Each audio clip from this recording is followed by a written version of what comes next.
लो जी iPhone 12 अपने को आ गया वा। ये अपने भरा ने लिता वा। अनबॉक्सिंग करने लगा। अनबॉक्सिंग तो हो चुकी भी है।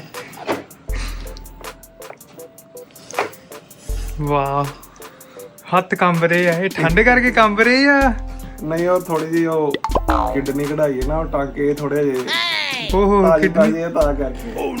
सो दोस्तों ਤੁਹਾਨੂੰ पता ना आईफोन किडनी बेच के लिया हुंदा, तो भरा ने किडनी कुर्बान करके आईफोन लिया वा। ते चेक करो लॉक किद्दां खुलना दा। लोग तो पहले ही खोल लिया सी। वाह चलाना चलाना ये ना खास आंदा नहीं है, बाकी मैं ले लिया, चला लांगे, बस कंध ते ना बजे। बहुत उम्मीदां सी आ फोन दियां, सुपने देखे सी 2-2 हफ्ते। गिल साहब दा फोन देख के फिर साडा भी दिल ललचाया, फिर आपां भी ले लिया। फिर हुण थोड़ा जिहा फोन चला के भी दिखाओ, नवां फोन आ, चेक करो कैमरा चेक करो। वाह इनू कहंदे आ पैसे पूरे। सो तुहानू पूरी लुक दिखाने फोन दी, पूरा हाँ फ्रंट आ, साइड ते आ बैक। So nice. फड़ के किद्दां दी फीलिंग आ रही है?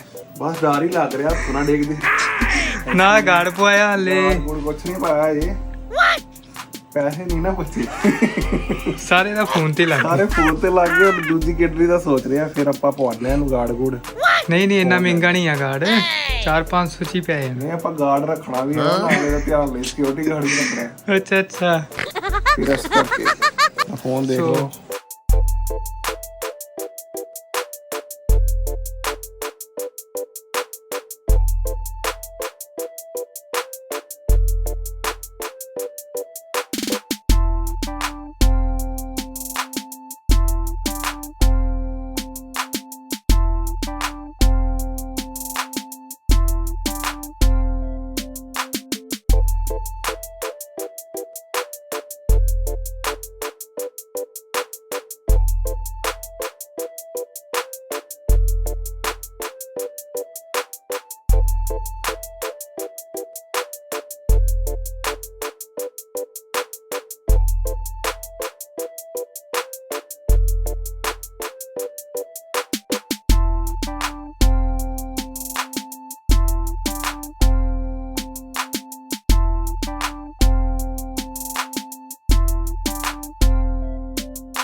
ਤੁਹਾਨੂੰ ਕਿੱਦਾਂ ਦਾ ਲੱਗਾ ਫੋਨ ਕਮੈਂਟ ਬਾਕਸ 'ਚ ਕਮੈਂਟ ਕਰੋ ਤੇ ਚੈਨਲ ਨੂੰ ਸਬਸਕ੍ਰਾਈਬ ਕਰ ਲਓ। ਤਰੁਣ ਚਾਵਲਾ ਕਾਲੀ ਨਾ ਕਰਿਓ, ਕਿਡਨੀ ਵੇਚ ਕੇ ਨਾ ਲਈਓ, ਜਿੰਨੇ ਬਾਏ ਕਰਨਾ ਪੈਸੇ ਹੋਏ ਜੋੜ ਦੋ।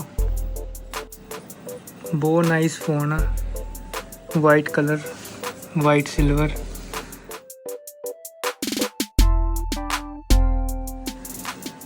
ਨਾਈਸ ਫੋਨ ਆ। ਨੈਕਸਟ ਵੀਡੀਓ ਆਪਾਂ ਇਹਦਾ ਰਿਵਿਊ ਕਰਾਂਗੇ। ਇਸ ਟਾਈਮ ਤੁਸੀਂ ਓਵਰਲੁੱਕ ਦੇਖ ਲਓ ਸਾਰੀ ਪੂਰੀ ਲੁੱਕ।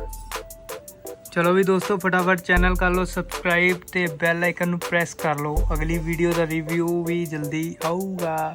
Bye bye.